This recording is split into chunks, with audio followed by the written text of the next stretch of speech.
অপরূপ TV online.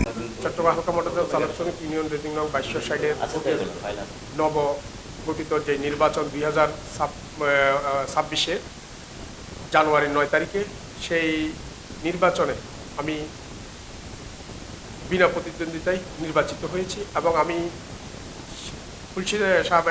খুলশী থানা কমিটির বর্তমানে সভাপতি হিসাবে দায়িত্ব পালন করে আসছি বিগত 3 বছর যাবৎ। তো আমি বিনা প্রতিদ্বন্দ্বিতায় নির্বাচিত হওয়ার পরে থেকে এই পর্যন্ত আমি যেটা আমার মনে হয়, আমি দীর্ঘদিন মাঠে কাজ করেছি। আমি এই 22 ঐক্যজোট থেকে 29 বছর এই সংগঠনের সাথে যুক্ত। তো আমি মাঠ পর্যায়ে কাজ করছি অনেক দিন পর্যন্ত। তো আমি কখনো কেন্দ্রীয় কমিটিতে নির্বাচন করিনি। এবার আমি প্রথমবারের মতো কেন্দ্রীয় কমিটিতে নির্বাচন করি। সেই কেন্দ্রীয় কমিটির নির্বাচন আমাকে বিনা প্রতিদ্বন্দ্বিতায় জয়যুক্ত করে ধন্যবাদ এবং কৃতজ্ঞতা জ্ঞাপন করতেছি।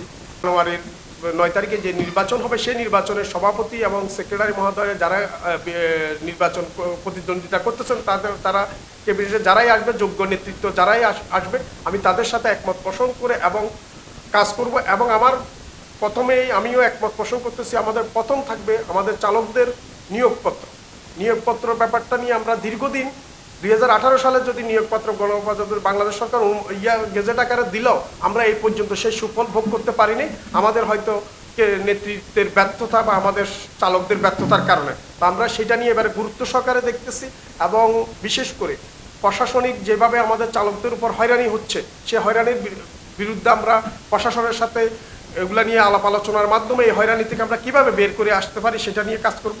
তো এই বলে তারপর আমাদের আরেকটা যে বিআরটিএ লাইসেন্স এবং বিভিন্ন সমস্যা হয়রানি হচ্ছে, সেগুলো থেকে আমরা বেরিয়ে আসার জন্য আমরা কাজ করব। তার জন্য আমি আমার আগামী ক্যাবিনেটের সাথে সম্পৃক্ততা রেখে সুন্দরভাবে সুশৃঙ্খলভাবে চালকদের অধিকার নিয়ে কাজ করব, এটাই আমার মূল লক্ষ্য। এই জন্য তো আমি সবাইকে আবারও কৃতজ্ঞতা জ্ঞাপন করতেছি আমাকে বিনা প্রতিদ্বন্দ্বিতায় নির্বাচিত করার জন্য। ধন্যবাদ সবাইকে। অপরূপ টিভি অনলাইন।